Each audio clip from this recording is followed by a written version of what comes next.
Hello everybody. As I said, we're going to talk about the differences in distributors and things for these Volkswagen engines. First one I've got laying here on the bench is a Joe Hunt magneto.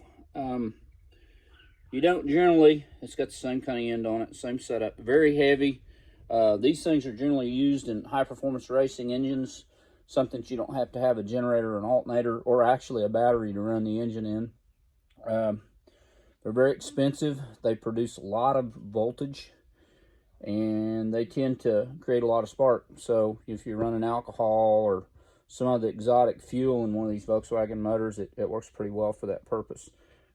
This one actually is going to be put in an alcohol motor I've got over here on the stand that we're planning on doing some racing with eventually. So that's one aspect, one situation that you can look at on producing spark in Volkswagen engine.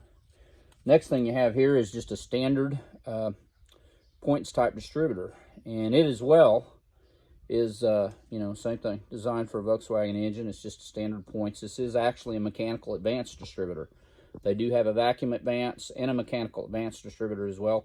This is what you would call as a 009 clone. It's strictly mechanical advance, no vacuum. We'll get to that in a minute. This distributor here is the EMPI electronic. It's got the electronic ignition already built into the distributor. It is a 009. It's a mechanical advance. Maximum advance on these are around 30 degrees is what the maximum advance is available through the distributor. Same kind of drive. We're going to be putting this in the VW thing that we've got sitting over here that we've done all the work to.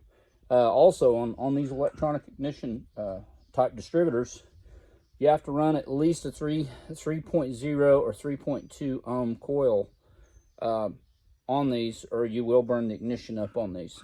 So you have to make sure you got the correct coil. If you got a factory points coil, it's probably best you go ahead and go with one of these blue coils, which, look at the ohm value. It's going to be anywhere from about 3.1 to 3.6 ohms, and that's what it requires for the secondary side of these coils.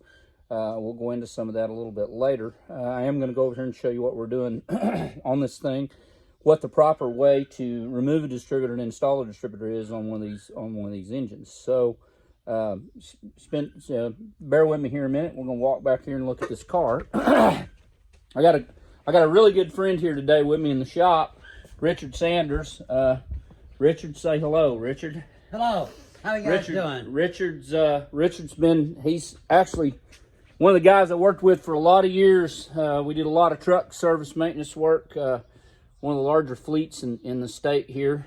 Spent a lot of time working together, doing shift work and working on large trucks, big bore diesels, and of course trailers and everything else, over the road trucks and stuff. So anyway, Richard come down today just to spend a few hours with us today and visit and hang out. We hadn't talked in a while, so we always try to keep track of each other and hang out with each other. He's a real good friend, and we don't see each other often, but we still try to keep in communication with each other. Again, I'm going to go into a little detail on this distributor here.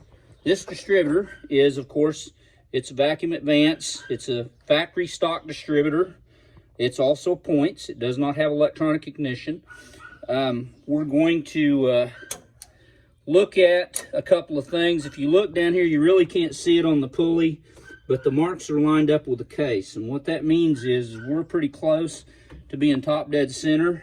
Before you pull the distributor on one of these cars, you always want to turn it over, get it to the mark on the distributor, which, as you can see, this pointer is pointing. This pointer is pointing directly at the #1 mark on the distributor, the body of the distributor.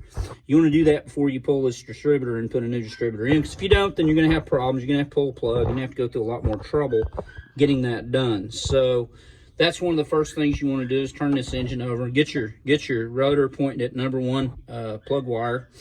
And of course, if you know you're there, you're going to see it down here on your crankshaft pulley as well. It's going to be lined up with the case. So that's really important to make sure you get those two things done before you pull the distributor.